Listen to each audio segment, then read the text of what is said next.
I'd like to give a big shout out to the Hoodoo Gurus, who have given us permission to use part of their song, That's My Team, as our new podcast episode intro for all of their music. And whenever they are going live or performing live, head to their Facebook and their Instagram. The links will be in the description below. Be sure to give them a like and a follow as well on Facebook and Instagram.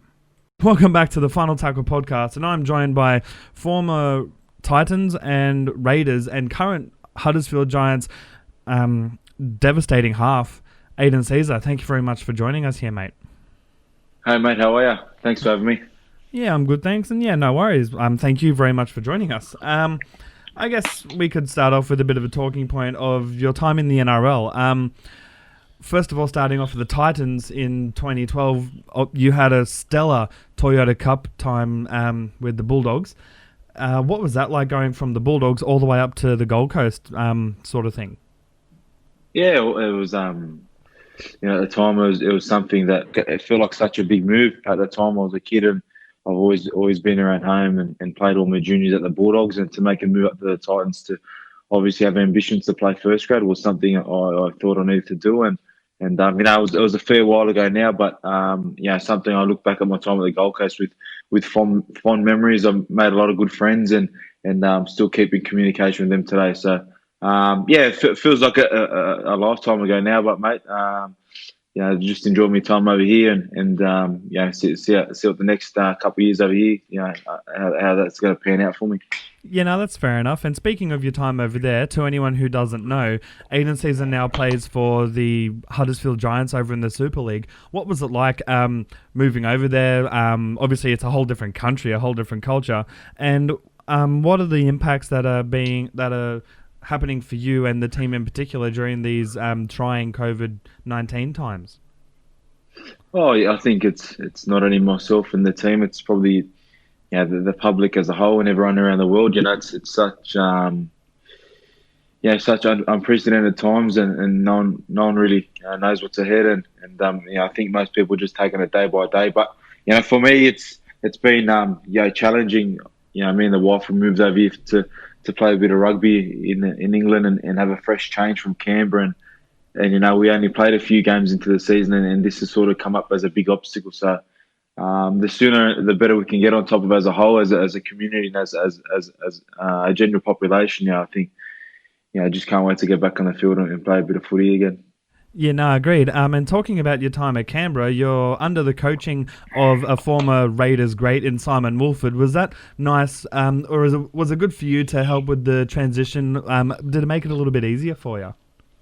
Yeah, for sure. I think, with the way last year sort of panned out, I was seeking a fresh start and a move, and Simon reached out, and as you said, I've built a little bit of a relationship with him at my time at Canberra when he was a part of the coaching staff there. So it definitely made the move and the transition a lot more easier. He's a great bloke, Simon, and we get along really well. And I dare say it probably wasn't for him and maybe Jordan Turner, I wouldn't have made the move to the Giants. I probably would have looked at other opportunities, but them two in particular made it really easy for me to make a decision and come over here and join the ranks with them here. Yeah, no, that's good. That's good to hear. And talking about a little bit of time with the Raiders, obviously you were in the notable 2019 Grand Final. We won't talk about controversies in that game, obviously, because everyone is opinionated about that. What was it like playing in the greatest stage of all of the NRL competition, and especially with the Raiders sort of thing?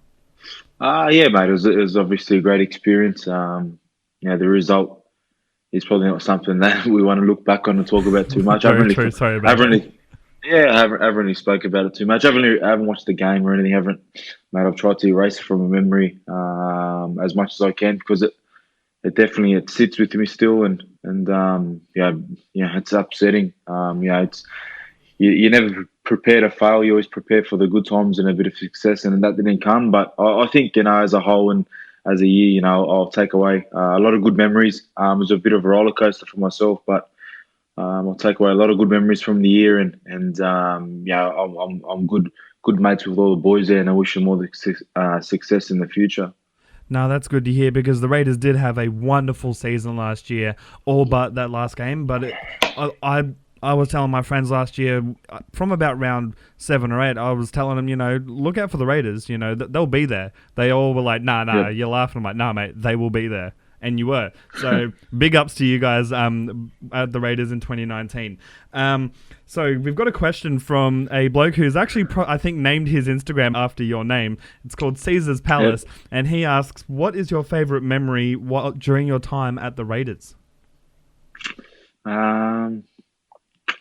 Favorite memory. I've probably got a few, mate. I think. Go for it. Yeah, obviously the grand final was a bit of a high, and I think probably most games on par will be our finals games in Canberra. That's the kind of arena as a player you want to play in, and to have the Viking clap in a sold out Canberra stadium was something that I wish it's I pretty could get there. It was pretty special, and I think for myself, highlights my time in the green. It would probably be playing with me good mates like Nicky Kotrick and Emre Gula. Yep. I think they're two young kids with massive futures, and I've got a pretty close relationship with them two boys. And I look back now, and probably playing with a couple of my best mates is something that I'll cherish. And not only them two, a lot of other boys. The captain Jared Croker, Jackie White, and a lot of the boys. Really good fellas, and I'm glad I crossed paths with them in my rugby league career. No, that's good. Now, I'm going to mention one of the biggest games last year, and it wasn't the 2019 Grand Final. It was a game that the Raiders won. I was on the edge of my seat, nail-biting level of stuff, when you went up against the Sharks, where you personally kicked 3 field goals, and the Sharks kicked 2. What was the feeling like on the field after the game when you guys realised that you'd won, like when you know that you'd won the game? Yeah, I think, that game in particular, I remember, we had to win it to, I guess, secure a top 4 spot, and anything less than that would have been a disappointment considering the year we had last year. Yep. Got off to a really good start. Won a few games on the trot, and that was a game we put immense pressure on ourselves, I think, to win, to obviously to secure that top 4 spot. And we didn't play particularly well. I think Sharks actually scored more tries than us, but our defence, which was cornerstone of our game last year, held us in. Immaculate defence last year, 100%. It was our defence sort of held us up and gave us a chance in that second half, and we come with a few tries, and which put us back in the game. And I think the opportunity arose just to kick a few field goals, and Chad Townsend, I think, put him ahead. Maybe it's 14-13. I think you put him ahead, and I had to come up with a shot with a minute to go, and obviously in golden point come away for it again. So it was something that it was a bit strange kicking that many field goals in one game, but it's probably more relief for me after the game and the boys as well, because we had to win to get a top 4 spot. Yeah. No, that's fair enough. Because as I said, I remember watching that game. I was on the edge of my seat, and I was just like, no, because it's, as you said, it's very almost rare to see that many field goals kicked in a game from 2 teams, let alone 1 team. And it was just back and forth, who's going to win it? And I was just like, come on, Raiders, and you guys did. So congrats on that win in particular. That'll go down as, in my opinion, one of the classic matches of all time.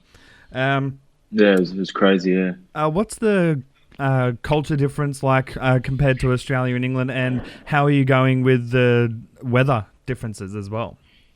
Yeah, I think not much sun over here, to be honest. Oh wow! It's not.